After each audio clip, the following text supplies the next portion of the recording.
Howdy, folks. This is Mountain Man, and I'm coming to you from parts unknown. I hope everyone is doing well tonight. Boy, what a couple of days it has been. We lost our good friend, Scott Adams. So I'm going to talk about that in a bit. I'm going to talk about a lot of things that have been going on. Here he is, a patriot, a true patriot. And he did find Christ. We will talk about that. I put it on blast when he put it on blast. And I know that he is in a better place than where he was prior to his departure. I'm glad he got to see what he got to see. But as I've said, we know no one knows the time and the hour. It is precious time, very precious time, and that's what we have to keep in mind as we go through this battle for humanity. That's where we're at, a battle for humanity, and it is moving along. What do? I play videos while people come in, get themselves a cup of coffee or a glass of wine or cold brew hot, whatever you want. And then we shall be like butter and get on a roll. Situation in my home state of Minnesota where we've got a number of daycare providers that are openly violating federal and state laws and regulations, taking money for personal use, using the money to set up a fraudulent child care client, and then providing a kickback has been reported. This is a major issue. There are allegations that, well, not just several, you've got 23 child care or daycare centers either closed or under investigation. The fraud may go as high as $100 million. Now think about that. In fiscal year 2018, Minnesota received $120 million in federal funding. The state contributed about $50 million in matching and maintenance funds, and we may have a fraud case of nearly $100 million in this state, with money then being transferred out of the country via MSP Airport. This is a big issue in my home state of Minnesota. Can you share with me what your agency is doing to investigate this? And I'm just wondering if we could not come up with some form of stricter enforcement to monitor the states that are receiving these funds to make certain that there's some sort of oversight here. Thank you for your testimony today. Would you allow these cities to ignore the federal law regarding the reporting of illegal immigrants and, in fact, provide sanctuary to these immigrants? The reason the cities ignore the federal law is the fact that there is no funding at the federal level to provide for the kind of enforcement at the federal level you need. Pick up the New York Times today. There's a city not far across the river from my state that imposed similar sanctions. And what they found out is, as a consequence of that, their city went in the dumps, in the dumpster. Stores started closing. Everything started to happen. And they changed the policy. Part of the problem is you have to have a federal government that can enforce laws. This administration has been fundamentally derelict in not funding any of the requirements that are needed even to enforce the existing law. So, Senator Biden, yes or no, would you allow the cities to ignore the federal law? No. Okay. Despite the turmoil, the federal government says it is not deterred. It is now sending hundreds more federal agents to Minnesota to protect those ICE agents, according to Homeland Security Secretary Kristi Noem. And they're blaming both the news media and, quote, agitators for the chaos, claiming journalists are willfully misleading the public about Renee Nicole Good. Officials saying she was dangerous, not just some innocent mother of three. Just like they say Kilmar Abrego Garcia isn't just American. I saw this video. It didn't look like anybody got run over to me. Based off what I'm seeing here, it really doesn't look like an ICE officer was run over. You can see the video and see the agent wasn't run over. We all saw the video. She didn't run over the officer. This was clearly not with any sort of intention to run somebody over.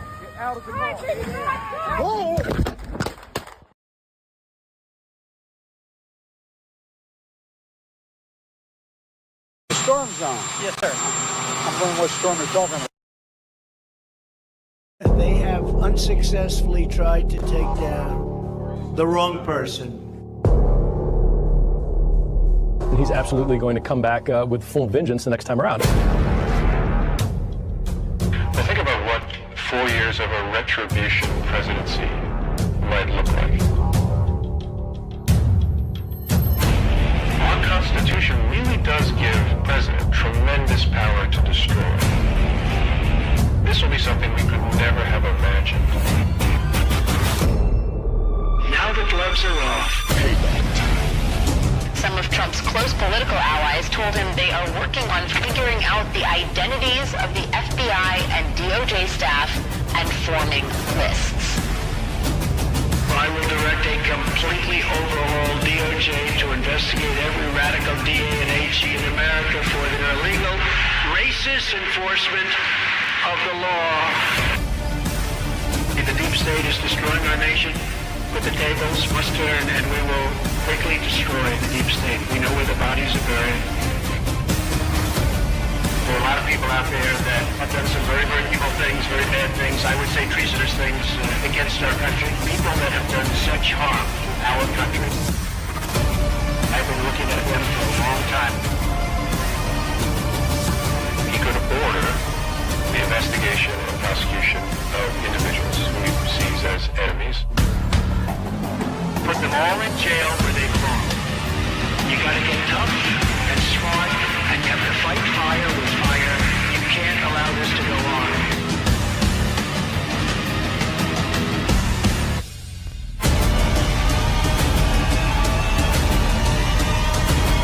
And I will be the one to clean it up. I am your retribution. We will take care of it.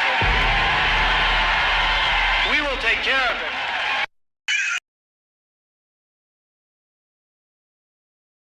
Hi, folks. Thank you for joining me tonight.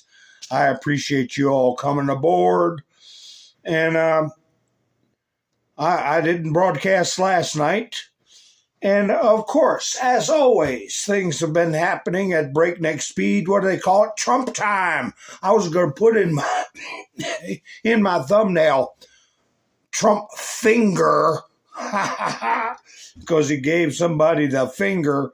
Oh, they got to find something to pee and moan about, but we'll talk about that and a lot of other stuff. Who came to see me tonight? Todd's here, Sissy's here, Finding Dory, my brown-eyed girl. Lucky's here. How you doing, Lucky? We're all lucky. Lucky's here. Randy, Sherry, Robin, nice to see you. Damon, let's see, Rain's here. All right. Colette, nice to see you. Nice to see you. Gary's here. Chairman of the board. What do you call it? You're not calling me dumb, are you? Oh, it's probably my intro videos. I hope so. Beautiful. How you doing, beautiful? Lucky and beautiful. Wayne, nice to see you, Wayne. Thank you very much for going by Buy Me a Coffee earlier in the week. Yvonne, nice to see you. Cold Younger Gang also. I went there. The Elva's here. Let's see.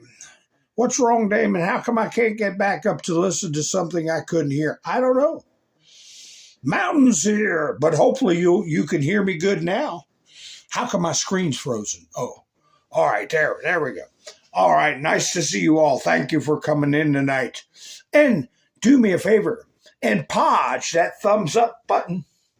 That helps the video to get around. I do have some new subscribers. Even though I'm not promoted very much.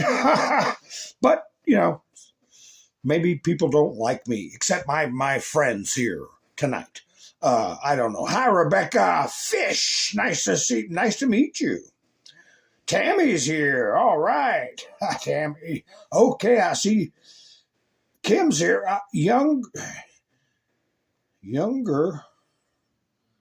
Wait a minute. Which one's younger gang? Cole and Tammy. That's, I think, part of the same gang. I don't know. I'll figure it out. Anyway, folks. As long as I'm trying to have fun, I'm trying to keep my chin up. I did put this up on my community page about Scott. And, you know, I was a little, you know, he voiced his frustration, but in a gentlemanly way about his private relationship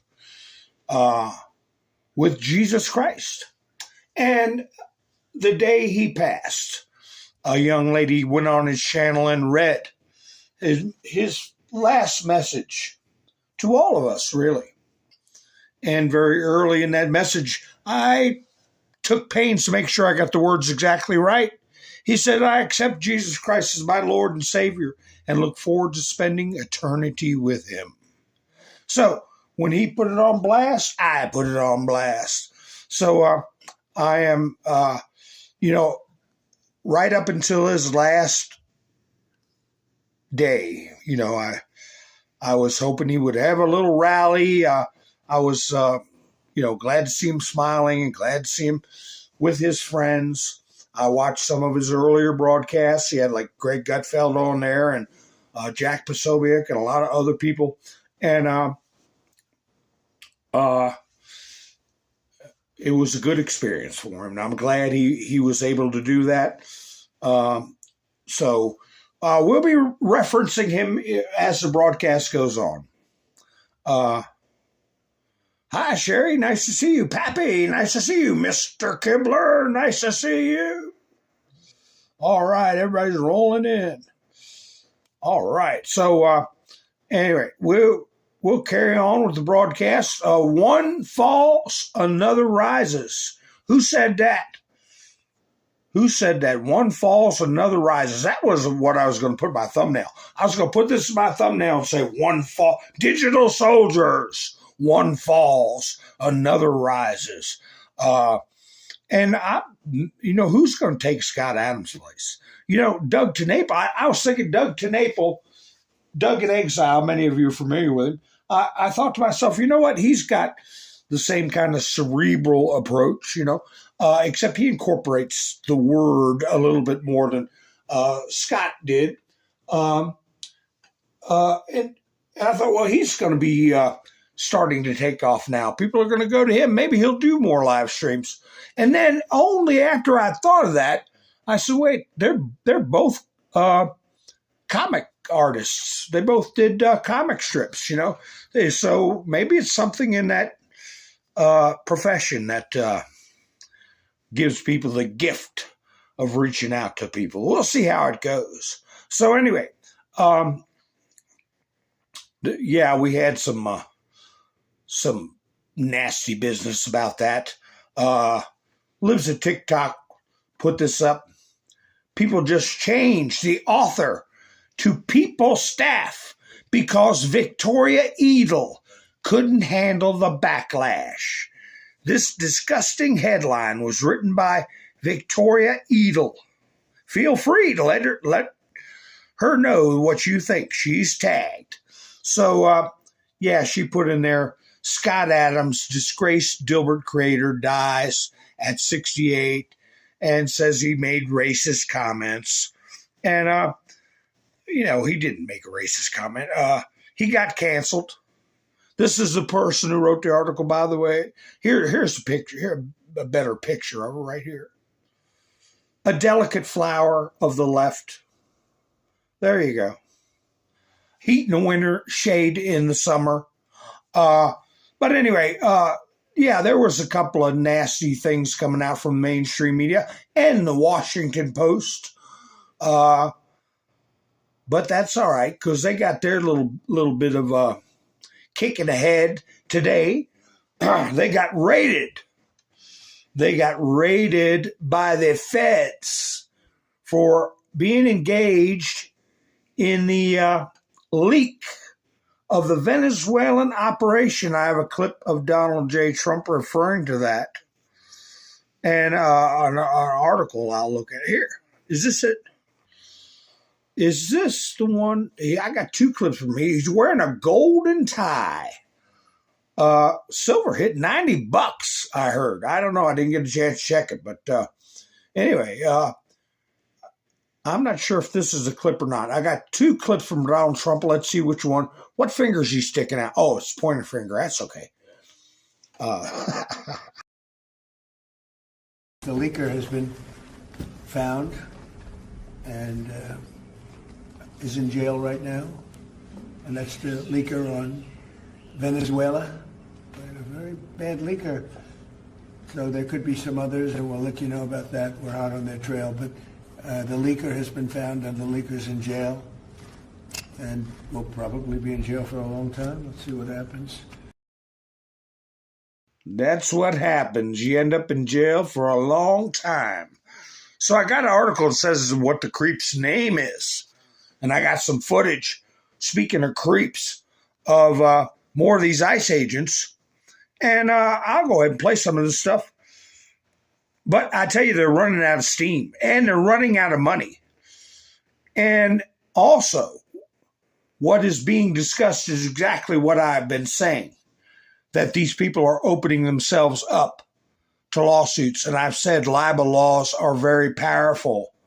Some of them are opening themselves up to RICO charges, okay, conspiring to interfere with federal law enforcement operations.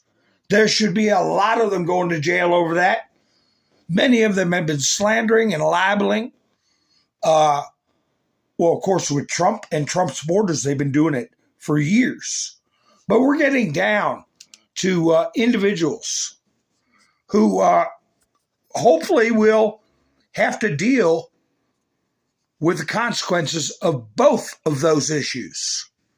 Going to jail for RICO charges and also having to pay for inciting public hostility and for slander and libel. That is my hope. That is my hope. So anyway, here is Tom Homan getting right into that bit of business. I don't watch Will Cain too much. I'm going to have to check his channel out. He's got Tom Homan on it. Can't be too bad. When do I start seeing ICE agents, Border Patrol agents sue for defamation? Mostly I have been curious about, and really honestly, in some ways, imploring the Border Patrol agents who were accused of whipping Haitian migrants by former President Joe Biden and former Vice President Kamala Harris, among many others, to sue them for defamation. It fits the classical legal definition of defamation. And now, to your point, you have all of these, not just politicians, but now celebrities and sports figures like head coaches in the NBA, Doc Rivers and Steve Kerr, calling this agent in Minnesota a murderer. And I do wonder what is holding back these agents for demanding accountability in the form of a lawsuit for defamation. I think things are so bad now, well, you're going to see that start happening. I've talked to two people, and I think you're going to see it happening. And for this agent that was involved in the shooting, I think he's going to, wait for this investigation to pan itself out and wait for them to come out with actual facts, what happened. Then I think you may see him take action because I know for a fact, now he has to be in hiding. I seen a post this morning on the way to the studio here with his picture, wanted for murder. It's beyond the pale. So I think you're going to see more of that happening now because they're way over the line. We always get, immigration enforcement's always been controversial. It's always been, tug at the heartstrings. I get it. But you know what? They're way over the line now. So I think you're going to see a lot more lawsuits coming here in the near future. So this agent right now, Tom, is in hiding? Yes. For the safety of him and his family. I mean, there are wanted posters with his picture, his license plate number, and the death threats against him and his family. Yeah, you stir up that kind of trouble for people, and you'll have to pay a price. You don't have to pay a price. The other thing we're going to talk about is this case before the Supreme Court about men and women's sports. People are talking about it. I think I got Getfeld and some other people got some points of view on it. But I think they're missing something that really needs to be discussed at a national level. Maybe now is not the time for that particular discussion, but it's a morality issue. It's a morality issue, and Trump alluded to it at one point about a state-sponsored religion. Okay, these people are using the school system and their offices to promote their own form of religion. And the only religions I know of that agree with this transgender stuff, the morphing of a male and a female, and they also worship at the altar of Planned Parenthood. The only ones I know is Baal, Moloch, and Satan himself. Yeah, I think that should be brought up at some point, maybe not Supreme Court level, but at some point it should be part of the national discussion. The other thing we're going to talk about is Iran blinking. They blinked, according to Donald Trump. Here, this young man right here was supposed to meet his end today. An Iranian man will be executed on Wednesday after joining anti-regime protests. A human rights group has said. Hengal Organization for Human Rights said it has never seen a case move so quickly as that of 26-year-old Irfan Soltani. So here he is, and he was supposed to go to the gallows today.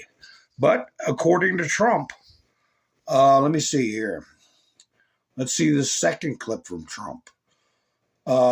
They have canceled them or delayed them. I don't know. He says he got it from very good sources. And I tell you, Telegram was a buzz with military activity, planes flying. Troops were being evacuated out of Qatar and other areas. Israel was putting up its Iron Dome. Things were getting to a very high temperature. But anyway, here's Trump. We have been notified and pretty strongly, but we'll find out what that all means. But we've been told that the killing in Iran is stopping, and it's stopped, and it's stopping. And there's no plan for executions or executions. So I've been told that on good authority. We'll find out about it. I'm sure if it happens, we'll all be very upset, including you will be very upset. But that's just gotten to me, some information that the killing has stopped, that the executions have stopped. They're not going to have an execution, which a lot of people were talking about for the last couple of days. Today was going to be the day of execution. So that may have forestalled action against Iran, but with Trump, just what I have on the screen here. I might do it and I might not do it, especially if you've got leakers, okay? Have them get their guard down. And just because they are not doing their executions today doesn't mean that there hadn't been photographs of hundreds of body bags all over the streets with what they've been doing to their citizens. And, retribution, can be delayed, but it won't be denied. So we shall see. I wouldn't be surprised if things started popping off right now. But here is where the Israelis put Iron Dome batteries going up in different cities in Jerusalem and a couple of other cities. So that is an indication that things were getting hot. And the other thing they used where is it? To gauge whether or not there's going to be military activity. Interestingly enough, Geopolitics Watch puts it up. They call it the pizza index. And they monitor when the Pentagon and Department of Defense increase their delivery orders. They're not always interesting. They're using pizza, right, for the name of the gauge they use, but they also get subs and chicken wings and other stuff. But anyway, it's supposed to show that when people are sitting at late hours in the Pentagon ordering out food, that something is up, and every time the pizza index jumps up, there's military action. So they were showing earlier today that the pizza index had jumped. So Iran has announced closure of its airspace to civilian air traffic. At the same time, the pizza index took its jump.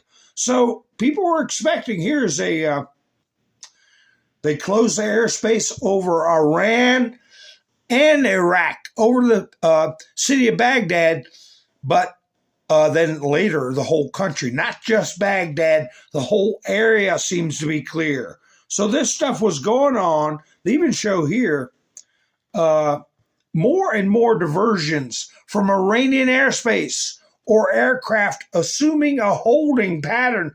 And here you see two different instances where they are just turned right around. You see the purple horseshoe, where they were just told to leave the airspace. So they were expecting a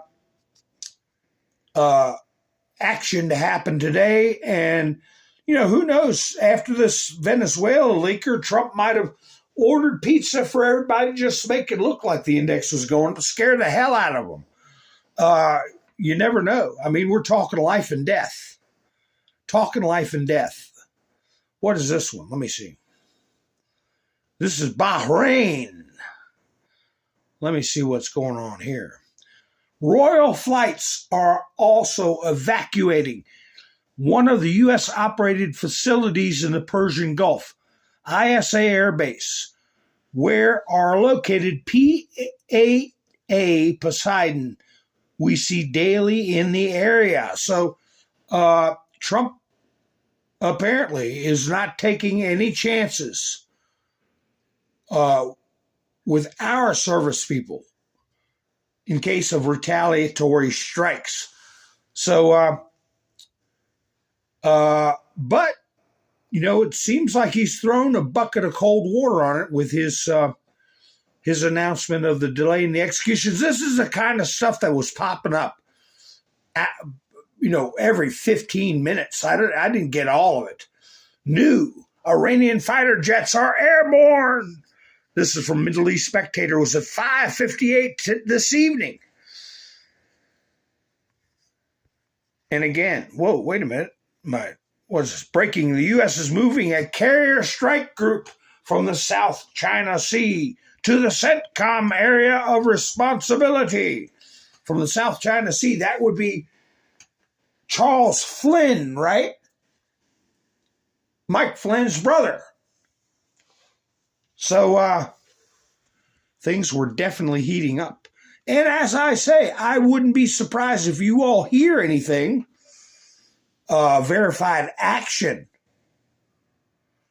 happening. Go ahead and let us know in the chats, because I wouldn't be surprised. Because the element of surprise, as you know, is the most important element in warfare.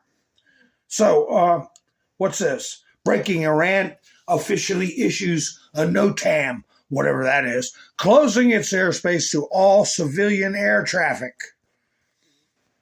Orders have been given to the Iranian Air Defense Command to immediately engage any aircraft that enters airspace without prior identification.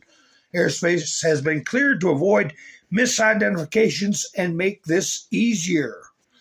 That's why people were doing those U-turns. guns.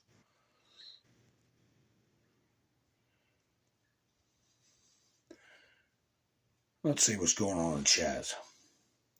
Oh, yeah, I saw, who said that? Todd, I think, said somebody was taking kids from St. Paul schools, busing them to those protests. And you see parents carrying their infants to places where it's known that violence can break out. As a matter of fact, they look for violence. I wouldn't put it past them to let their kids get hurt so they can get a lawsuit. I mean, they're that damn devious. They are devious, in my opinion, which I'm entitled to have. You didn't see him raising hell about this. Remember this? Here's ICE in action. What was that young boy's name? Emilio Gonzalez, was that his name? Remember when Democrats wholeheartedly supported this ICE raid? Remember that, folks? I remember when it happened. That picture was going all around the world. To send him back to communist Cuba. Cuba.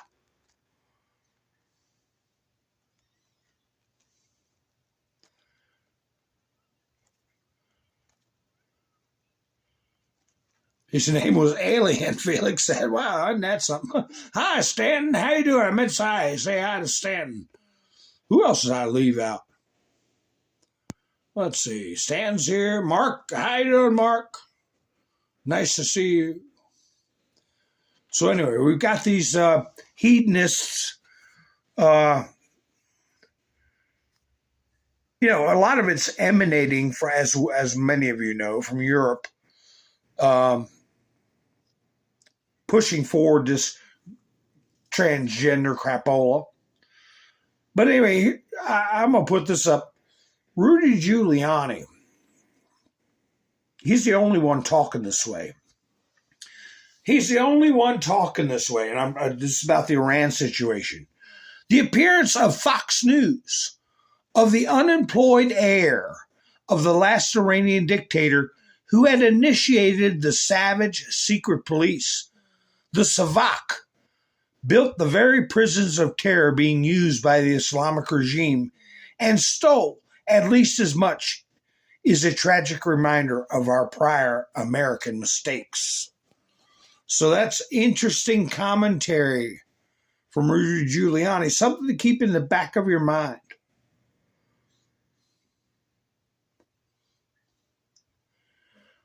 So we know, have you all read Trump's declaration on Greenland? It was a very firm, unequivocal, we're going to get Greenland, period. We need it and live with it. I'm trying to, I got all this little print here. But anyway, that's basically what he said. Denmark can't take care of it. They can't afford. They don't have the technology. They don't have the armed forces. They don't have the money to protect the property the way it needs to be, the territory, the way it needs to be protected. So no more arguing one way or the other. Here it is. Is this it? Oh, this is the retribution part. This is the retribution. Here we go. I was going to put that in my thumbnail somehow.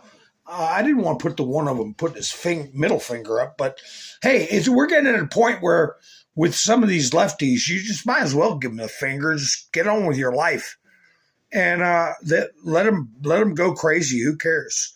But do the people of Minnesota really want to live in a community in which there are thousands of already convicted murderers, drug dealers, and addicts, rapists, violent, released and escaped prisoners, dangerous people from foreign mental institutions and insane asylums, and other deadly criminals too dangerous to even mention? All the patriots of ICE want to do is remove them from your neighborhoods and send them back to the prisons and mental institutions from where they came. Most in foreign countries who illegally enter the USA through sleepy Joe Biden's horrible open borders policy. Every place we go, crime comes down. In Chicago, despite a weak and incompetent governor and mayor fighting us all the way, a big improvement was made. Thousands of criminals were removed. Minnesota Democrats love the unrest. Don't they now? That they want to profit from it. I think so. They love the unrest, and anarchists and professional agitators are causing because it gets the spotlight off the $19 billion that was stolen by really bad and deranged people. Fear not, great people of Minnesota. The day of reckoning and retribution is coming. That's why I played that video at the beginning, where 10 years ago it was called out. It was called out about how much money was being wasted. Nick Sordor did another little visit. I have a video of that. Something about transportation companies. And he goes in and they're like liquor stores. Is this it? Yeah. Is this the next multi-billion-dollar scam? And look at the way this character in the brown coat treats Nick Sordor when he comes in and asks a question. Where's the transportation company that Minnesota, the state of Minnesota, is paying millions of dollars? Now, I'm not sure if it is a medical transport company or it's supposed to be a, because a lot of times they'll help underwrite or finance cab companies, stuff for people that can't drive, that can't afford a car, they medical condition, they can't drive. You got to have a cab service, I don't know what type of transport they're talking about, but here's where he goes in these places, and you can tell right off the bat, they're like, holy cow, here he comes. How are you? We're looking for the transportation company. Safari Transportation? Looking for Safari Transportation? No, there's no Safari Transportation here. No Safari Transportation? Safari Transportation, 607 Cedar Avenue. We're just looking for Safari Transportation. We don't know. So, but this is registered for Safari Transportation, 607. That's the address. Okay, we don't know. We're asking where Safari Transportation is. We don't know. Okay, so the business is not here. Don't record. Fuad Omar? Fuad Omar? We don't know. This, do you see this? What is this? Money transferring. That's it. Okay, well, registered. This is fraud taking place. This is supposed to say, this is for Safari Transportation. Go find out. Yeah, we did find out. This is fraud right here. Registered here. This is registered. 2015. 2015? Safari Transportation, state of Minnesota. 2015. Well, but it's registered now. This is current, just off the state of Minnesota website today. Sir, this is from today. I just printed this off today. Fuad Omar. Go check it out. We're here. This is 607. Where's Safari Transportation? Okay, it's no Safari, period. Okay, so it's a fraudulent business. Did you see Safari anything here? Exactly. Did you see? Exactly. It's not here. It's a fraud. Did you see, sir? Okay, thank you. We're going to go to the next address. All right, let's keep moving on. So 607, this is supposed to be Safari Transportation, no transportation company. And now we're going to 617, another transportation company. However, it is actually Cedar Riverside Liquor. Where is the transportation company? 617. 617 right here? Dreamline Transportation per the state of Minnesota is registered to 617 Cedar Avenue South. And it's a liquor store. David, they aren't even trying to hide that these are transportation companies. Where are the vans at? Should we ask? Let's go ask. Hey, we're looking for Dreamline Transportation. Now we're in 617. Did you notice the two guys out in the street following them around? The two creeps in the street? Yeah, Debbie, you're right. It's Nick Shirley. I'm sorry. Did I say Nick Sortor? Hi, Debbie. Nice to see you. Hi, Sparky. Yeah, Sparky. Nice to see you, Sparky. So, yeah, it's Nick Shirley. My apologies. My apologies. So, let's see. People who have gotten warnings from Donald Trump over and over again, we're seeing the same names. Something's going to drop. Gavin Newsom, though. Federal judges, in the plural, allow California to use new U.S. House map ahead of 2026 election. Do you realize, you Republicans like in Indiana that won't do what needs to be done, what they would do if they got control? We'd be right back into the damn impeachment BS and hiding the fraud. I meant to put in there something about the Clintons not showing up for the subpoena. You got so many people that are literally subject to arrest at any time. Remember what Marco Rubio said over and over again in the same 30-second statement to the press. Trump means what he says. He does what he says he's going to do. How many people, he said, flat out, need to be in jail? Gavin Newsom, Jack Smith, Tim Walsh, the Clintons, on down the line. So, we're all with bated breath. Who's going to be next?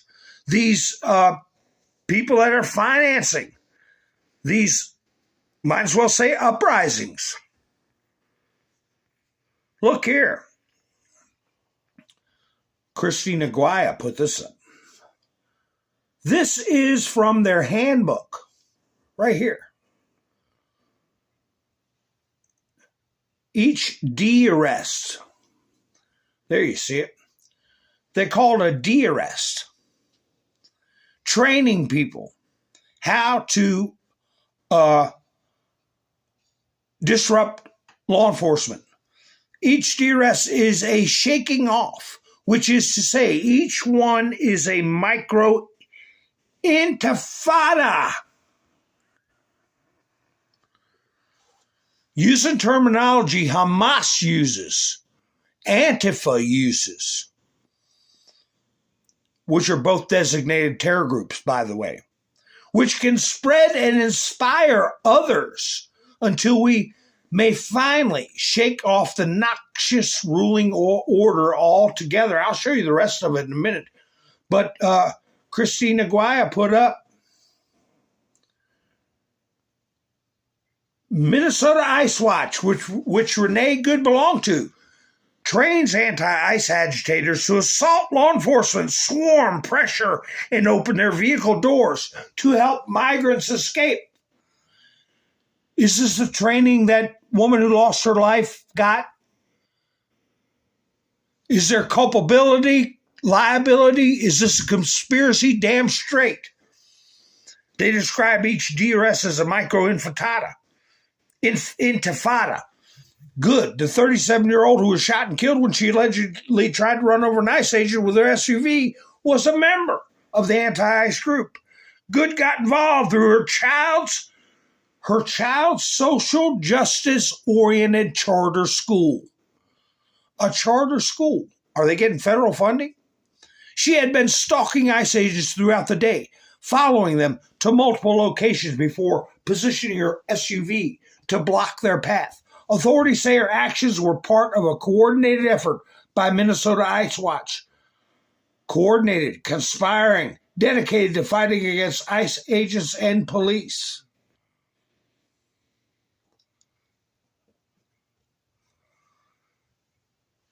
The group, part of a nationwide ICE Watch network.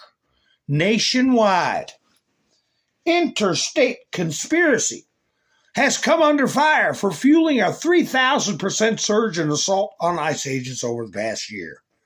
Minnesota Ice Watch training in de-arrest techniques include physically removing an arrestee from an officer's grip, even if it means assaulting an officer, opening the doors of law enforcement vehicles to free detainees, pressuring officers through crowd swarming to force release, exploiting numbers to intimidate and overwhelm agents, blocking police vehicles to stop operations, telling agitators it will result in a misdemeanor charge and dismissed as catch and release in large groups.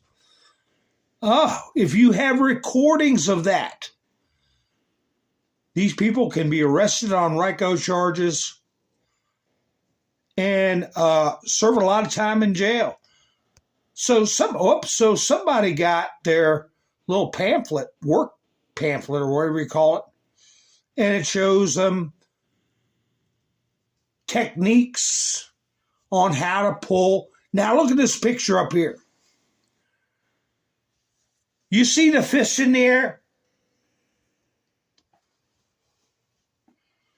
Scott Adams and Doug TeNaple will both tell you that this picture is showing somebody swinging their fist towards an officer's head. You see that those little movement lines behind the fist? If they were telling you to raise your fist, the movement lines would be up and down. If they're saying raise your fist, the movement lines will be up and down. They're showing the motion directed toward the officer's head. Pulling and pushing. Here they're showing them how to overcome a officer with a shield. Surround the officers. Training them. Here we go. Cable grip. Everybody hold hands. If one person's getting arrested, you all give the cable grip so they can't pull the person away. So it's teaching people how to commit felonies and inducing them with payment. I showed you the rates that they will pay you, $1,500 a week.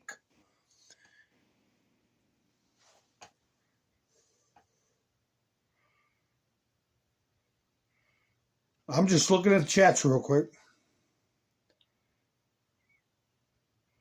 So anyway, as we know, they are being looked at very strongly, as our president says.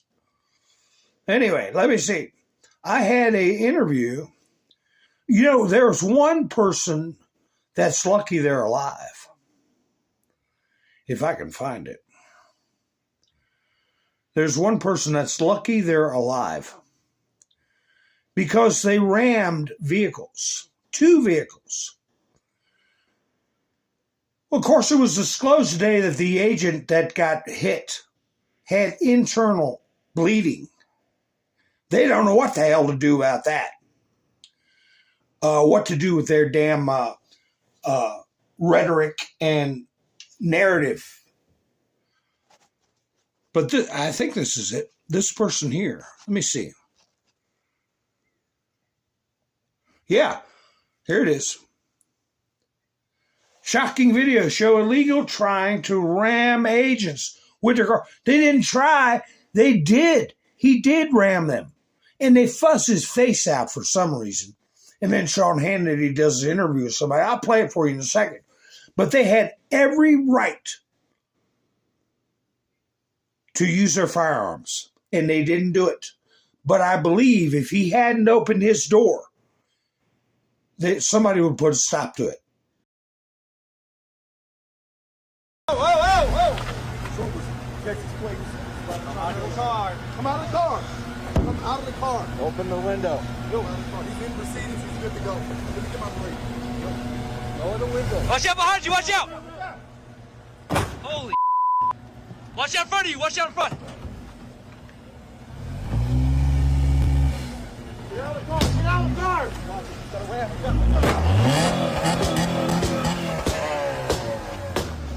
Cut it off. Cut it off. Now.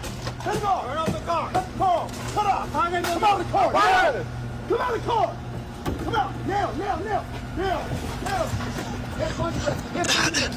Hey. Hey. All right, here with reaction, ICE Director Todd Long. Todd, before he does his interview, I'm going to say real quick. You saw there was at least 2 agents went ahead and pulled their weapons and were pointing at him. I believe he had about a half a second to make up his mind or it would have been over. and they would have been justified. I mean, if that doesn't educate the public about these ramming incidents, I don't know what else will, on top of what happened. You know, previously, we now have 3 in recent days. Very dangerous now. Do you tie a lot of this danger to the rhetoric of people like Tim Walz, who compares ICE to Gestapo? Yeah, Sean, unfortunately, when we hear elected officials calling upon individuals to impede or obstruct, ICE law enforcement operations nationwide, you're going to see incidents like this. And that was a video you're probably not going to see on mainstream media, right? That actually shows exactly what's happening. You saw the officers and agents attempting to apprehend a criminally illegal alien, and there they are using their car as a weapon. The lead vehicle, the ICE vehicle, the gray one that was struck, that officer had to go to the hospital with neck injuries. And every day, Sean, this is what the men and women of ICE are facing. It's constant impediments, constant attacks like this. And, it's not safe for my folks. It's not safe for the public. It really needs to stop.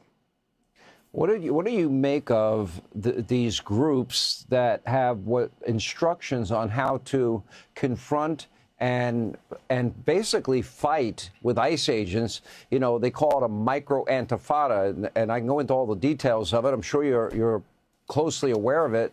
But we're talking about a strategy laid out by groups of people to make your jobs harder and obstruct justice. Should those people be arrested?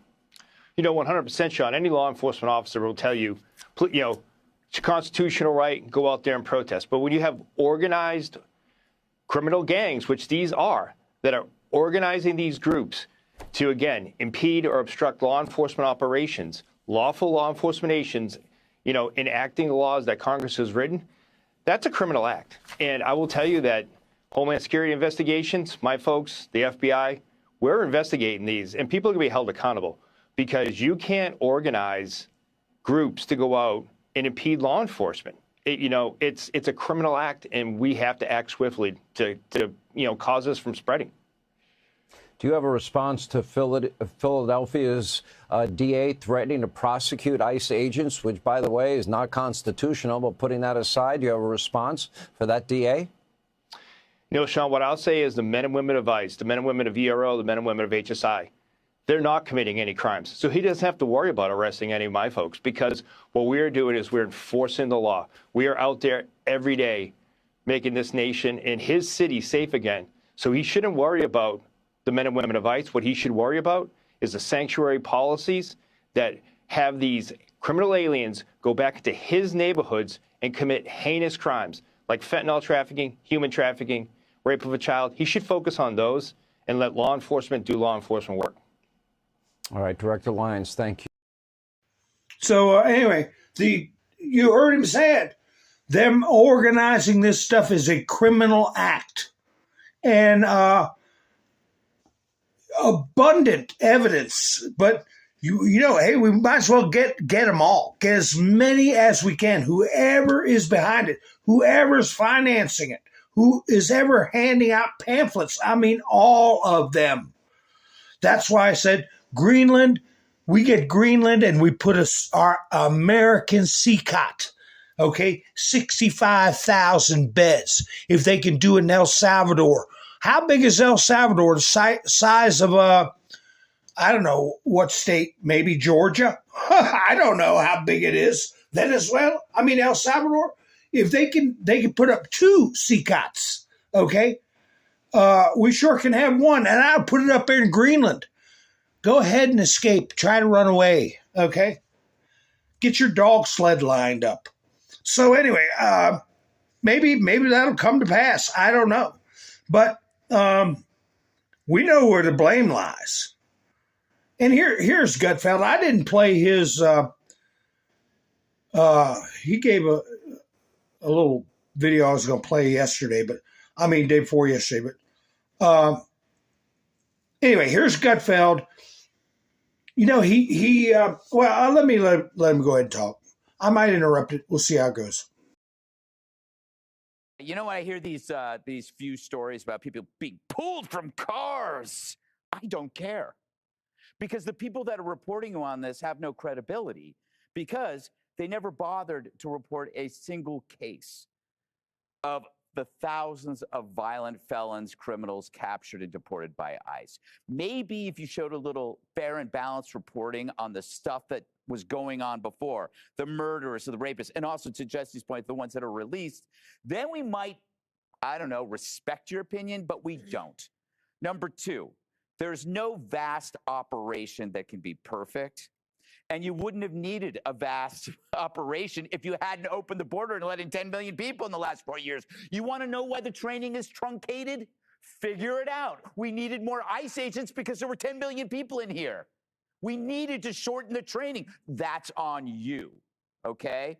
If it wasn't for your malfeasance on the border, we wouldn't even be in this situation. So this is on the Dems. It's not on ICE. You know, if only people had pointed or predicted that this would happen. Oh yeah, it was Bill Malugin. It was the years that Fox did this coverage on the border that no one else did in the media, who are now covering ICE. They're now covering it wall to wall. They didn't do a damn thing before. By the way, you know, these demonstrations, why do they keep demonstrating? The story is over. We know the tape. We know what happened. They're demonstrating still so more people get hurt. They need another person to get hurt to maintain this. And we know this. It's obvious.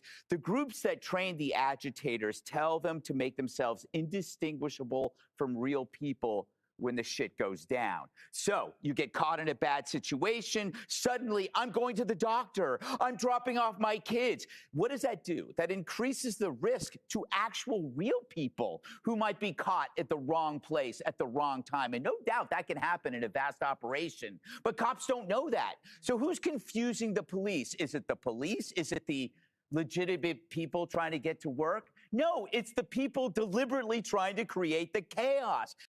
Talking about, they want to abolish ICE. I'm going to play a clip of a woman who's saying she's got a brain injury.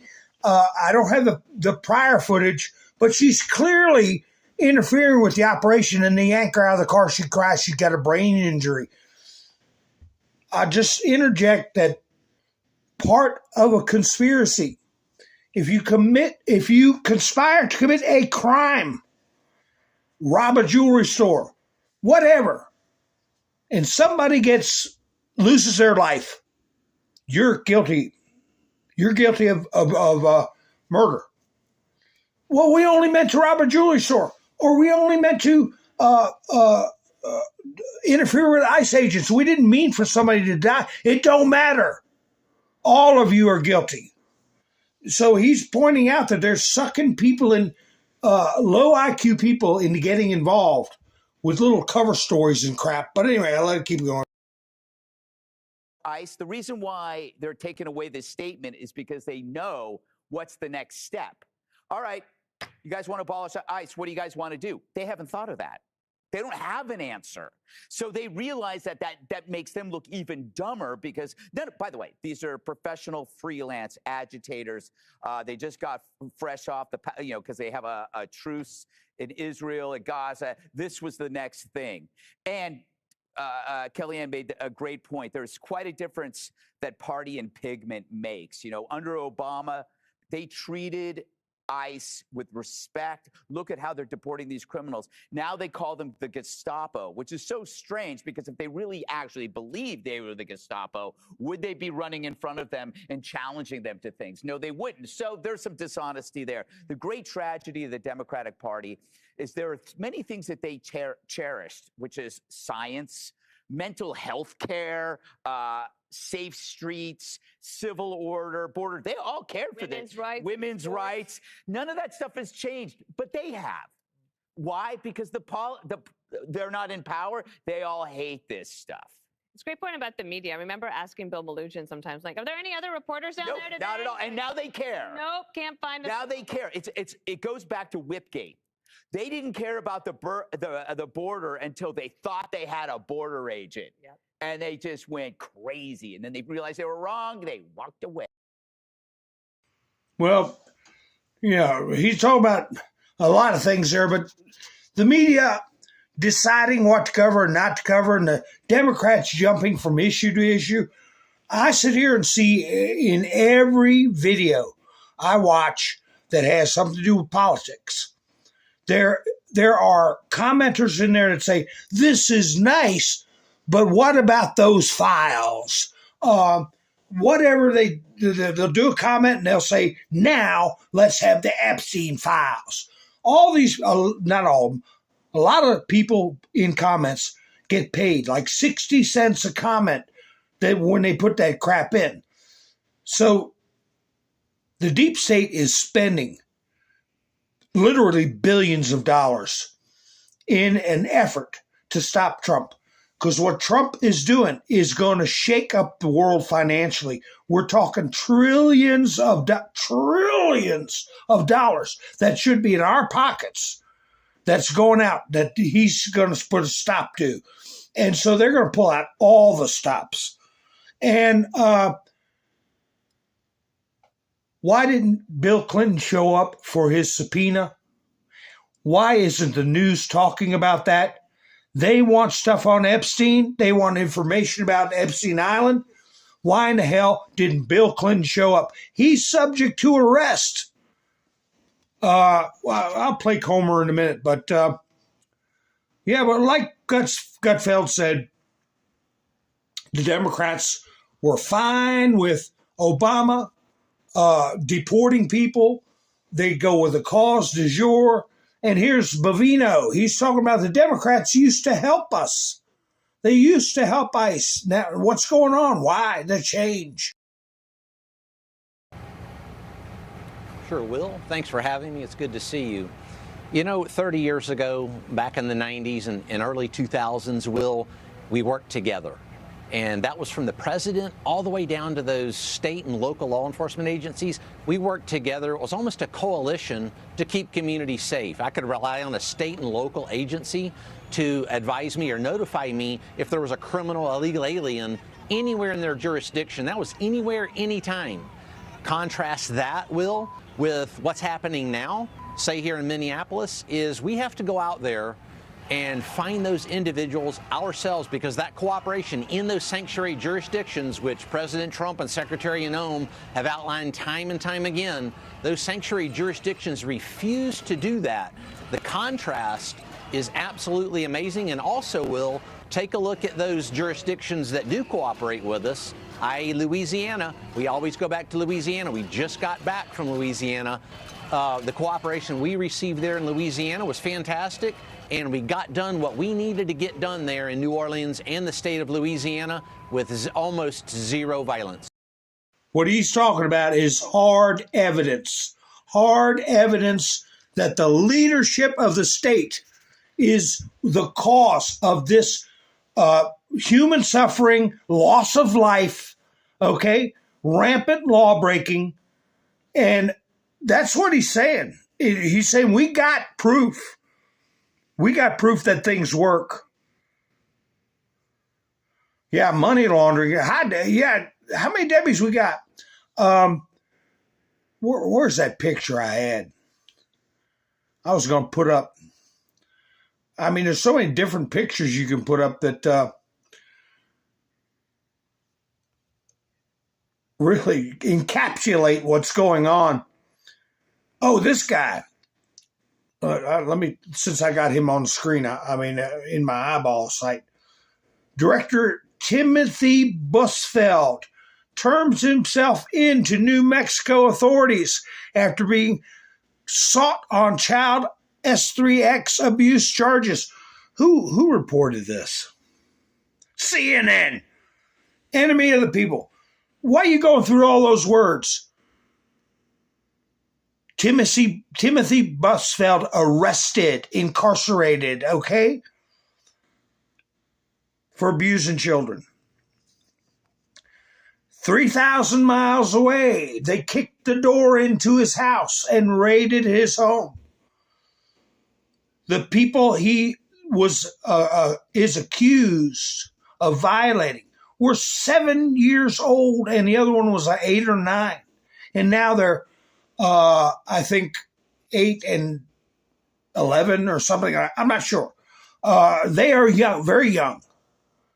And what he's accused of, if he's found guilty, he won't see the light of day.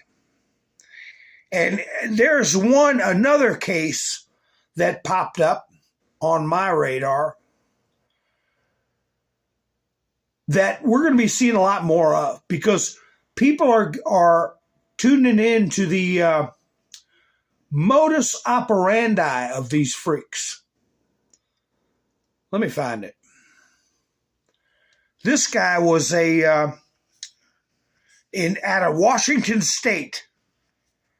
I know it's, that's a hotbed.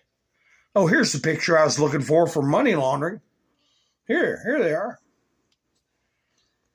At the airport. There they are. They opened up they were just walking right by with the luggage packed full of cash. Packed full of cash.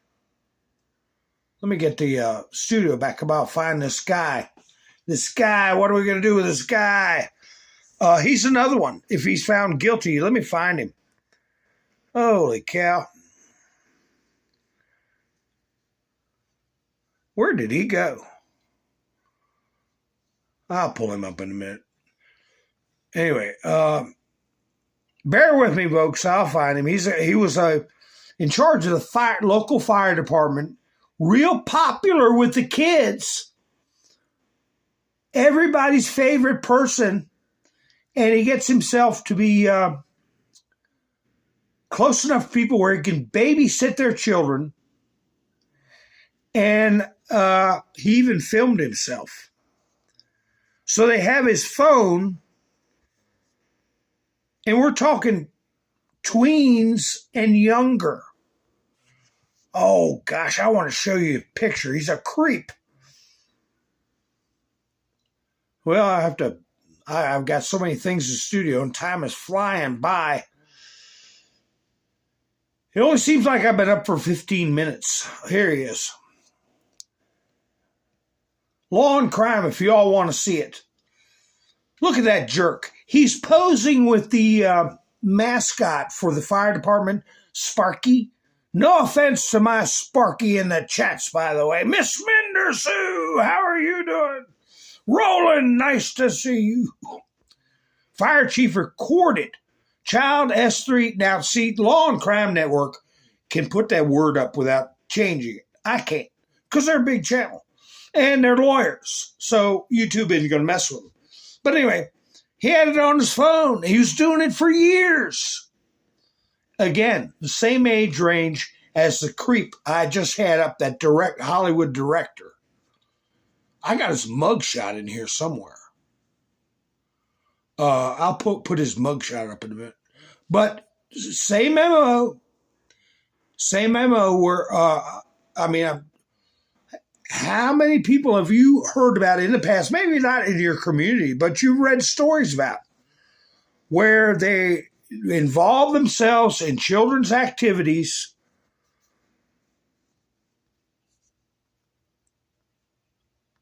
and gain parents' trust, and what he did was ply these kids, tweens, little prepubescent kids, with marijuana. And that way they have a secret they keep together.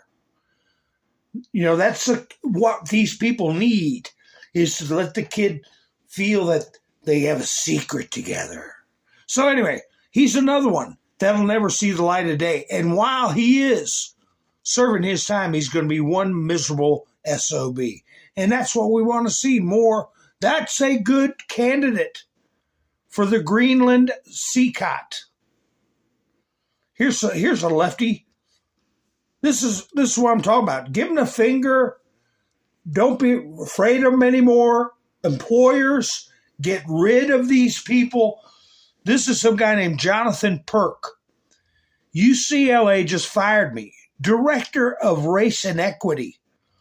Over blue sky posts about not being sad Charlie Kirk died. They should fire your rear end. What kind of idiot puts a post for public consumption? What would drive you to say, well, I'm not sad he's dead? Nobody asked you. So anyway, go find a job, you creep. Good luck with that. Look at this one here. Speaking of money laundering and fraud, and this is the guy I said had the keys to the kingdom right here. The guy running HUD, keeping them all in their nests, so they can nest. HUD just found the Biden administration sent Minnesota over $84 million in ineligible assistance, including funds to over 500 dead tenants. This is why Democrats fought Doge. It was all a money laundering operation using our tax dollars to benefit and elect Democrats.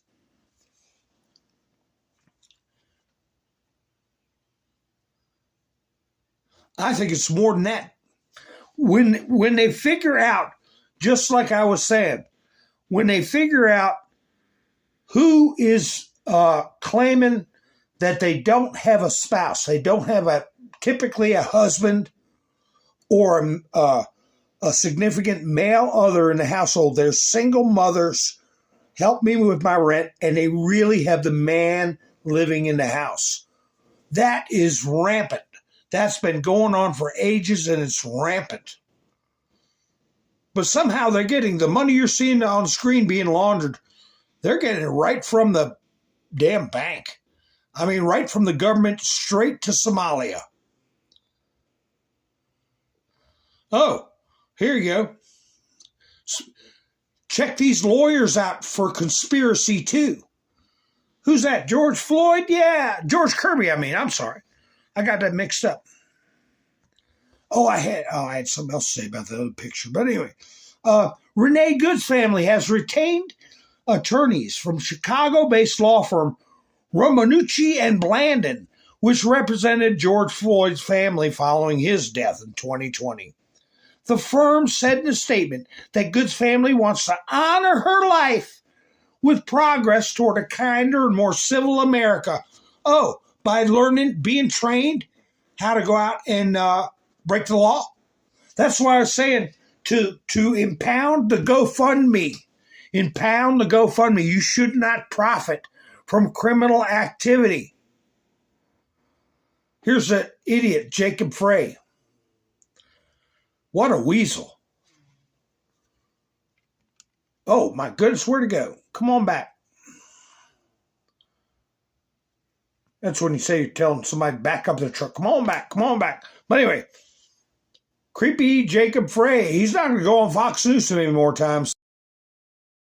Interfere or even assault officers, and we see the protesters crossing a line of protesting, throwing rocks, hitting cars, and interfering in the federal government's view of their operation of carrying out federal immigration law enforcement. We have had perhaps tens of thousands of people peacefully protesting in the streets, and at the same time, they are going to stand up for their neighbors. And what we are seeing time and time again is unconstitutional conduct. See, he's inciting right there. There's no unconstitutional conduct going on. He doesn't say citizens. He says neighbors. Neighbors. They're not my damn neighbor. And we're going to get their rear ends out. Oh, here's a good one. Right here. Steve Miller. Just what we're pounding into people's heads. These politicians are aiding and abetting. They're part of a conspiracy.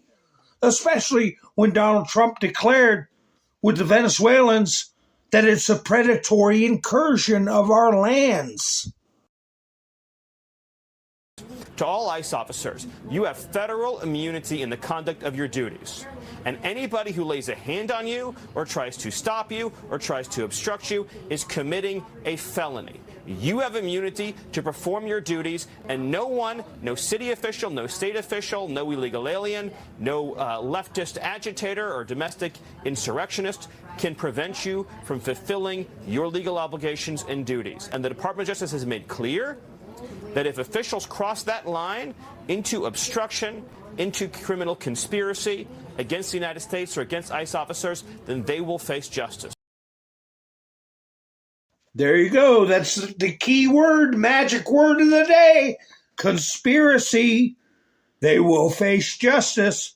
Sin, how you doing? I saw you gave me a heart on what I put up on True Social. Nice to see you. And is that you, Tennessee? You got a new handle? Nice to see you, Tennessee. Randy's here. Nice to see you, Randy. All right, everybody's showing up. You know, I'm going to show you this. Notice, now you think I'm crazy. Here's a lineup. I'm going to put it where it'll play twice. Where it'll play twice. What do you notice about the last character?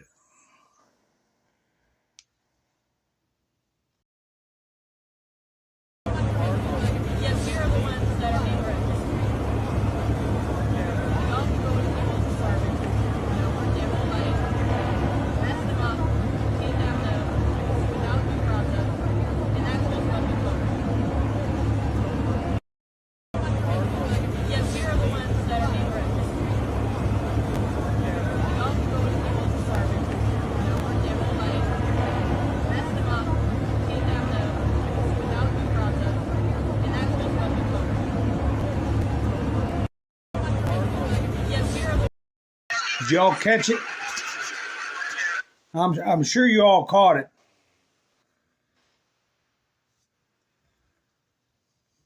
Yes, you do, Citizen. I appreciate it. Y'all give me a thumbs up.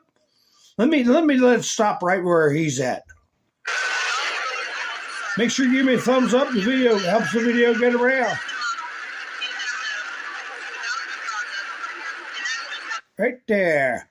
Right there he is. But wait a minute. Wait, there's more. Wait, there's more. Right there. Right there. What did you all notice? Colette, give me thumbs up. All right.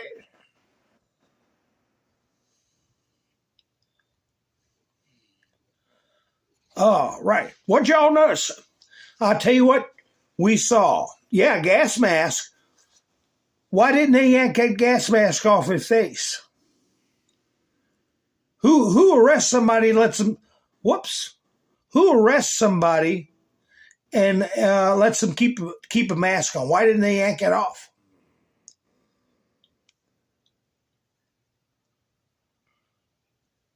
Why didn't they yank it off his face? And I'll tell you why. He's a ringleader. He's a ringleader, and the reason I froze it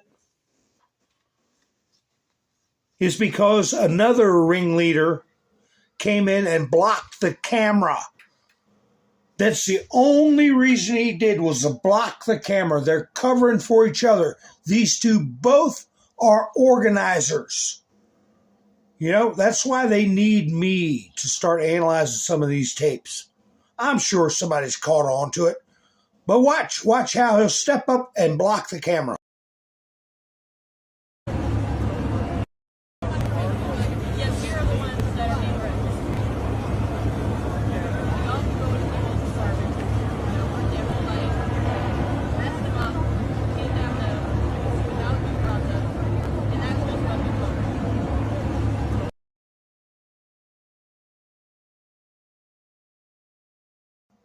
Yep, they're trained. They're trained. So, yeah, you get those identities, those two, and get in their devices.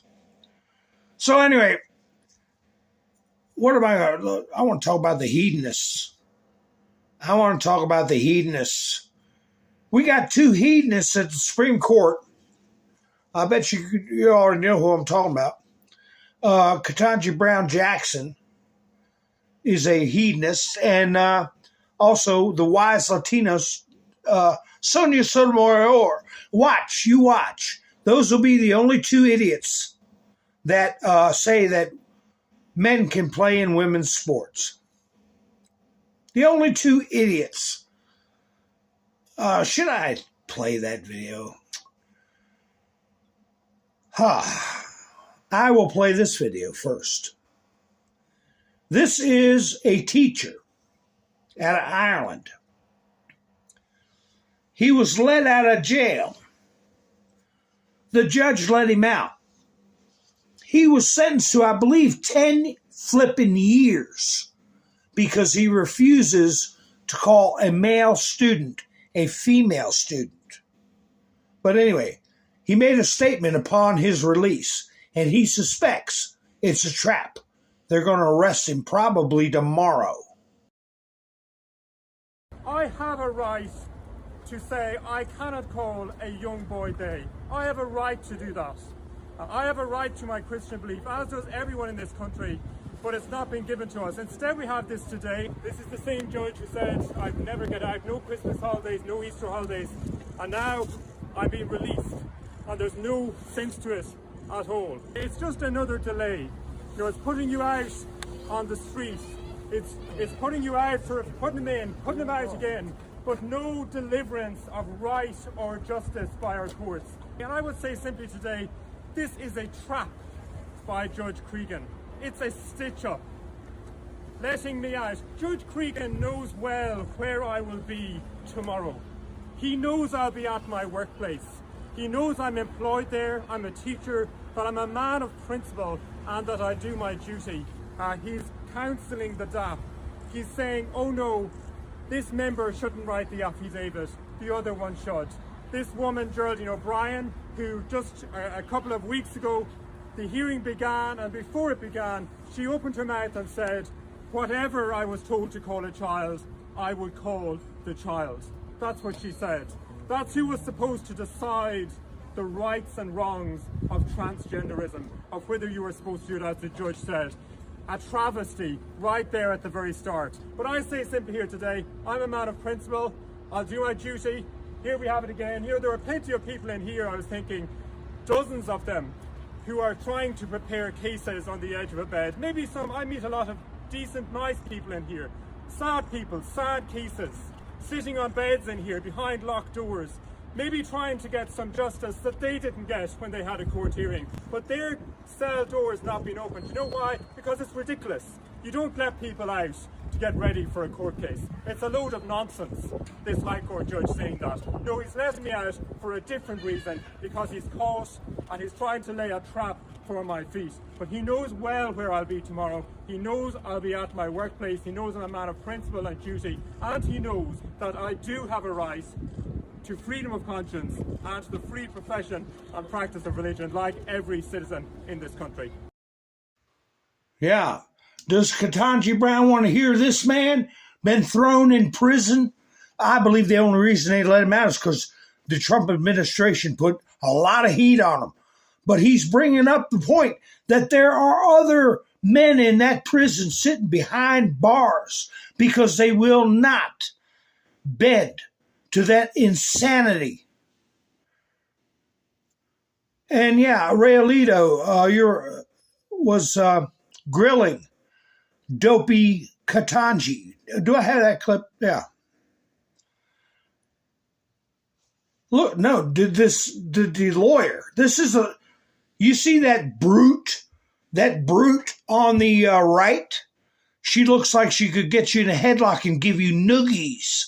But anyway, this is Alito. By the way, I put a link for the description, in the description, for Buy Me a Coffee. If anybody wants to help the channel out, and I forgot to mention it.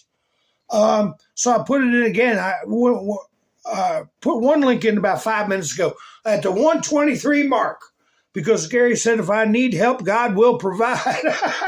Yeah. So anyway, notice this is commercial free.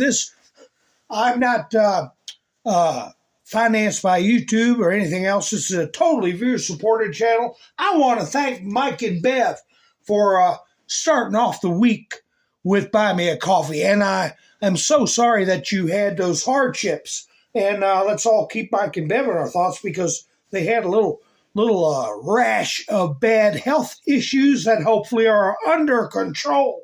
So anyway, And last week it was Mike and Bev and Younger Gang and Wayne and Miss Mendersoo. Thank you for helping out last week. So anyway, link in the description if anyone wants to help the channel out. But anyway, here's Alito talking to this varsity football player or whatever. I believe it's an attorney, but anyway. Girls. Yes, Your Honor. If it does that, then is it not necessary for there to be, for equal protection purposes, if that is challenged under the Equal Protection Clause, an understanding of what it means to be a boy or a girl or a man or a woman?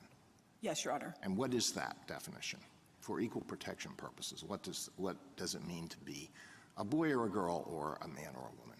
Sorry, I misunderstood your question. I think that the underlying enactment, whatever it was, the policy, the law, we'd have to have an understanding of how the state or the government was understanding that term to figure out whether or not someone was excluded.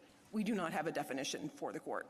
And we don't take issue with we're not disputing the definition here. What we're saying is that the way it applies in practice is to exclude birth-sex males categorically from women's teams, and that there's a subset of those birth-sex males where it doesn't make sense to do so according to the state's own interest. Well, how can a court determine whether there's discrimination on the basis of sex without knowing what sex means for equal protection purposes? I think here we just know that we basically know that that they've identified pursuant to their own statute, Lindsay qualifies as a birth-sex male, and she's being excluded categorically from the women's teams as the statute. So we're taking the statute's definitions as we find them, and we don't dispute them. You know, yeah, he's putting out a very straightforward scientific argument. Kudos to him and everybody else, but I still say that this is a moral issue and that they're ignoring crimes with these children being psychologically abused with these notions, okay? And we've opened the door for predatory behavior, for people to behave in a lewd and lascivious way with young people. And we have doctors that have placed 12-year-olds, 13-year-olds in irreversible situations where their lives are going to be destroyed. And we're talking about, oh, well, it's, funny that they don't know the difference between a boy and a girl. That's one way to look at the problem. But why are we missing the boat on the human suffering and the criminal behavior of these people? And one thing they said was, Sotomayor said, well, there are 2.8 million in our country. That's nothing to sneeze at, or something similar to that, was what she was saying. Well, the self-deletion rate is over 50%. The self-deletion rate is over 50%. So you got 2,800 today. How many are you going to have? And when you waive inducements underneath a child's nose, you could dominate on the basketball court if you just thought you were a girl. You waive these inducements and psychological confusion, peer pressure. It's all abusive. They need to start bringing that up. But humor, I guess, like I say, it's one way people deal with it. This situation to me is far too serious. But here's Babylon B. 5-year-old brought in to explain difference between boys and girls to the Supreme Court. So y'all may want to get a screenshot of that to put on your meta page. You need a 5-year-old to tell you what the difference is. Hi, Graybeard, how you doing? Oh, Colette, give me thumbs up. Yeah, that's right. give me a thumbs up. It helps the channel out. I do appreciate it. Yeah, thumbs up doesn't cost you nothing. And if you're not subscribed, why are you not subscribed? That's what I want to know. 30% was not subscribed. The last video I looked at. So what the hell? But anyway, let's see. Here's some screwballs. Let's get down to Screwball Alley here. Let's take a walk down Screwball Street. Look at that pink hat. Okay. What's going on here? I'm not sure. They're dragging somebody out like a sack of potatoes. Congresswoman Omar, yesterday you told me to please read when I asked you about the $9 billion fraud.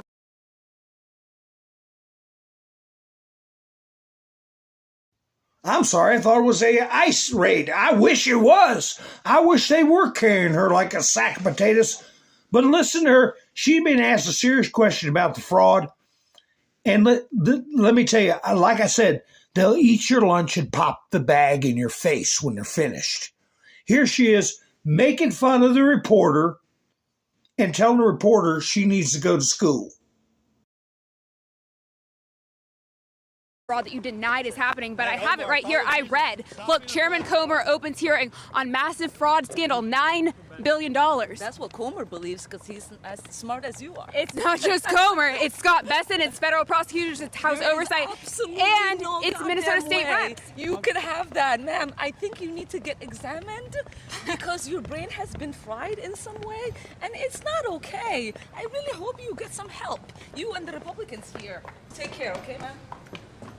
I'm sorry, I couldn't go to the learning centers that you're running over in Minnesota, but I think you should perhaps read what's actually. You need one of those learning centers. I need one of those learning centers. Yes,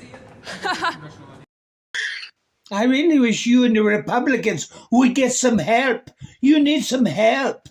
Yeah, well, Trump put it on his Truth Social that your rear end needs to be shipped out. And remember, Trump means what he says. Here's that guy's mugshot. Here's that P3DO's mugshot right here. Mr. High and Mighty, Hollywood producer, director, whatever the hell he is. He's in a prison right now. Dramatic FBI-style raid at Timothy Busfield's New York home. After shocking abuse charges, he turned himself in all the way on this other side of the country. Heavily armed federal agents carried out a dramatic raid at Timothy Busfield's home, or New York home, after the actor reportedly surrendered on child sex abuse charges. Door ramming visuals, armed officers, and a heavy law enforcement presence quickly went viral, sparking widespread shock online. What are you shocked about? Authorities have not disclosed further details as the investigation continues. So anyway, yeah, no more games. Speaking of no more games, you all know who this is? Who's this? Who's this varmint right here? It's a varmint. Federal investigation. Senator Alyssa Slotkin said Wednesday that federal prosecutors are investigating her role in a social media video urging U.S. military intelligence personnel to refuse illegal orders, a new escalation in the Trump's administration's fierce backlash to the message. Well, hopefully they will go through all your DMs, all your emails, and if they find a nexus, a nexus of conspiring to frustrate the lawful operation of government, maybe you'll be getting your door kicked in next. And what about this? Y'all remember this? U.S. Attorney's Office. I remember something about this, huh? Looking into a case of a Philly woman stabbed 20 times and ruled you-know-what aside under then AG Josh Shapiro. He's governor now, right? The medical examiner initially ruled it was a homicide, but later ruled it a suicide. What's going on, Josh? Maybe we'll find out what's going on. You know, they're not doing it for you-know-whats and giggles, okay? There's a reason they're doing it. Tim Walz. Governor Tim Walz calls up the Minnesota National Guard. Somebody should have made that. Did they put a credit on there for themselves? No, they didn't. Well, somebody got a sense of humor.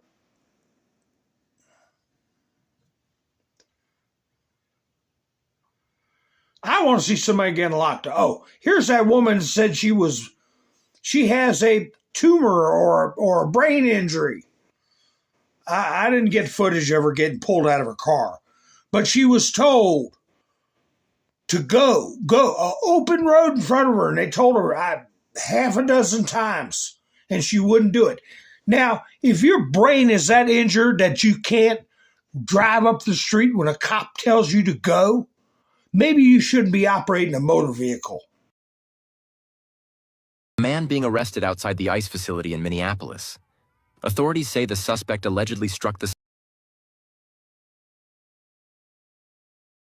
Oh, this is another one. These are people that are showcasing disability, okay, and going up and purposefully damaging vehicles. You see them sitting there beating on it and then hollering about their disability, that they're disabled and being abused. The side of a federal vehicle with a pole during protest activity near the building. Officers quickly moved in, detained the individual, and secured the area as tensions remained high. No additional injuries were reported at the time, and the situation was brought under control within minutes. This incident adds to growing concerns over safety around federal facilities during demonstrations.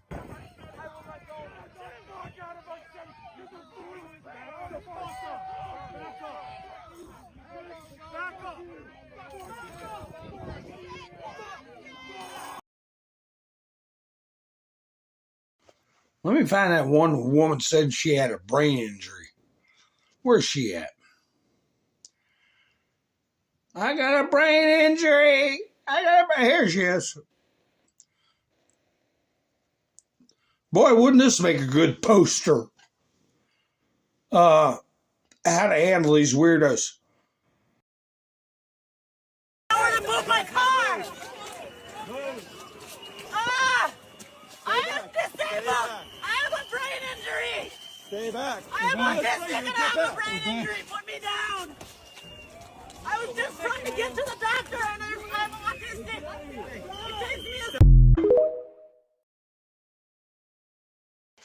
Now, they carry you like that when you refuse to cooperate, when you try to fall to the ground and you don't walk with officers, you don't put your hand behind your back, you don't undo your seatbelt and get out of your car like you're supposed to, like you're told to do dozens of times. That's the only time you get carried like that. But, of course, she is going to go for the abuse, and she's going to try to do a lawsuit. It's an industry. I called it riot racket. The riot racket. Hi, Devin. How you doing? Who else? Somebody else came in here. Jeffrey, nice to see you. So, yeah, they're just trying to get cash. That's all they're trying to do. Well, you know what? I might save that one for tomorrow.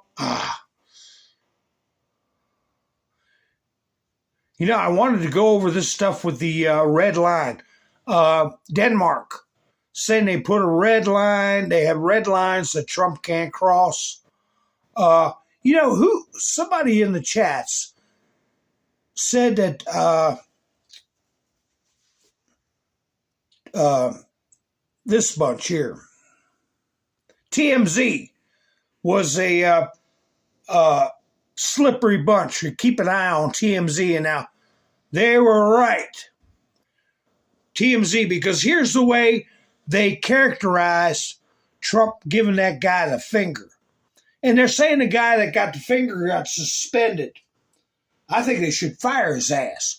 But their unions are so strong, kind of like the federal workers. They called it a meltdown. What was the big deal? Trump's Ford plant meltdown just took a wild turn. Of course, I didn't click on it. I'm not going to give him any views. But yes, the chats were right. TMZ is a shifty bunch. But they do get scoops, you know, like when Michael Jackson died, stuff like that. I'm sure you all seen it a dozen times. But where's that clip of Trump? He said F you to the guy and then shot him in the finger. Because the guy, what was the guy hollering? Did you all hear about what the guy was hollering? He was saying that Trump was a P3DO protector, that he was protecting P3DOs. That is part of their messaging and what they're paying people to put in chats, what they're paying people to put in the comment section, what the narrative they're trying to drive. When they really should be saying, why didn't Clinton show up and testify about Epstein Island? Here's Trump giving the finger.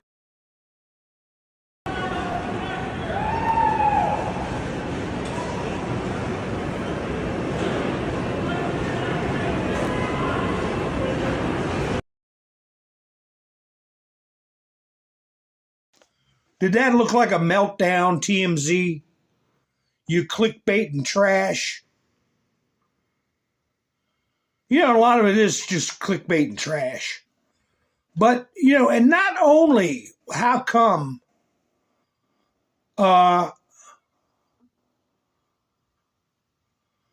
here's another one somebody put up. Who's this? Midday India. Midday India. No, I didn't click on it and give it a view. Who cares about what India thinks? Trump abused his Ford worker for calling him a P3DO file protector. Why didn't you show up, Bill?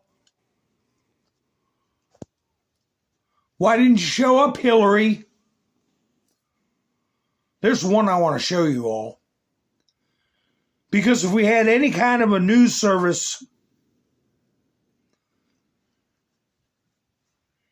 this would be up. That idiot at the Ford plant would be asking about this. Out of the 12 police officers that viewed Anthony Weiner's insurance file on his laptop, 9 of them have committed self-deletion. How come the news isn't reporting that? And there's their pictures. There's the names of 7 of them. No, yeah, 7 of them. So it's not BS. Who's protecting who?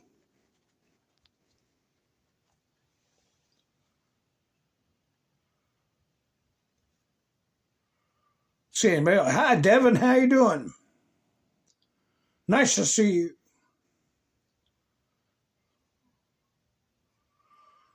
Yeah, I call it pretty tame too, after all Trump's been through. Here is somebody that ruined their life. Right here. At a young age. What kind of a chance did this kid have? Just in, man, 26 years old. I've got more hair on the bottom of my feet than he's got on his face. Accused of vandalizing Vice President J.D. Vance's Cincinnati home, was indicted on Wednesday on a slate of federal charges. That's about the age group that first started getting this abusive, systematic what I'll call a promotion of state-sponsored religion that I liken to, as you already heard, Baal, Moloch, and Satan himself. A dysphoric, irrational, lost soul. Now they're being trained to get arrested by interfering with law enforcement and being taught that that is a noble thing to do. We're going to have a lot of mental illness to have to deal with.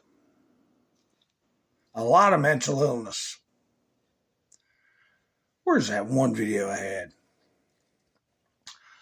Oh, I had one, let me see, from Libs of TikTok, where they said the same thing I'm saying. That these organizations, where is it, are directly tied to the Church of Satan. They've got signs out promoting the Church of Satan. Where did it go? I have to isolate it and put it up for y'all. If I can't find it tonight, let me see if this is the one. I'm not sure. Let me see. Oh, Washington Post, Libs of TikTok. When ISIS leader dies, austere religious scholar. Washington Post, when beloved conservative commentator dies, he was a racist when Scott Adams passed away. Yeah, Washington Post. But anyway, I'll have to put that. They got a photo of some lunatic woman waving a sign for the Church of Satan. And pushing the, it was at a, they were doing a rally for women's sports. And counter-protesters showed up with the Church of Satan. But anyway, anyone who claims to care about women and girls but allows males and female sports actually hate women. Female volleyball player 17 left paralyzed with brain damage by a transgender opponent who cackled with delight after knocking her to the ground.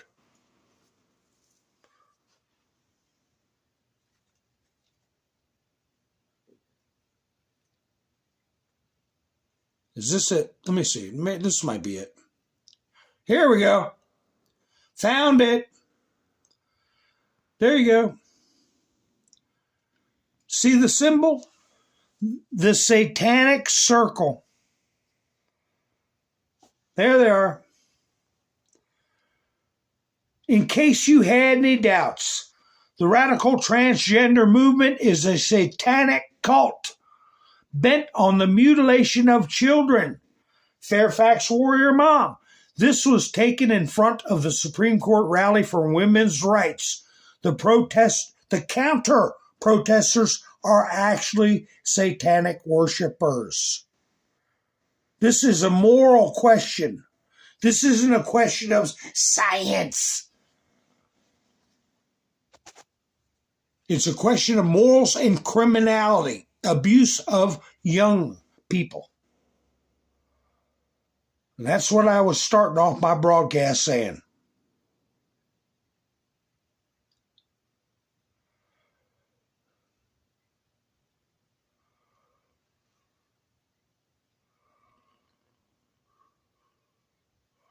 Let me see what's going on. Anybody else jump in? Let me see. Yeah, it's horrible. Absolutely horrible. When are people going to wake the hell up? Well, we'll see, because they're going to lose their you-know-what, because there's no way in hell that it's going to be passed where they're going to be allowed to do this.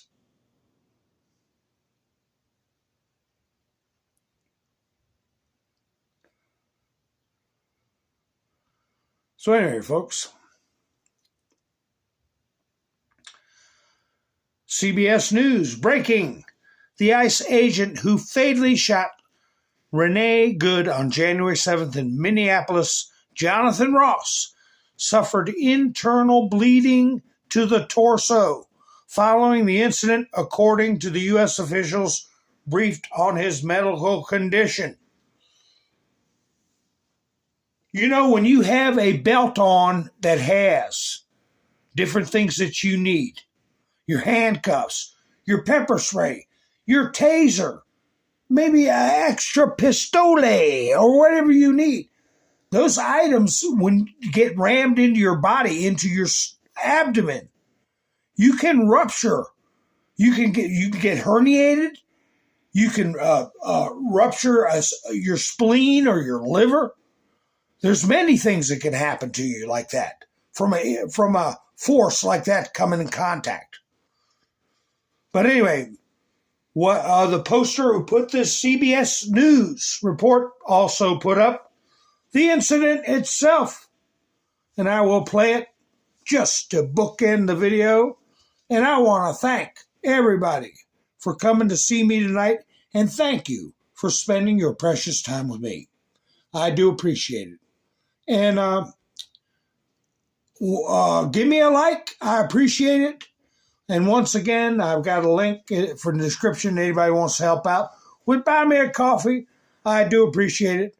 So once again, proof before everyone's eyes what happened to that officer who is now with his family in hiding. And we got a lot of culpable people that I believe are going to be arrested. Whenever it is, I hope it is the maximum best timing to help this great awakening happen. I don't want to rush it. So anyway, here's the video. You all have a great night. I'll be seeing you soon. This is Mountain Man, over and out.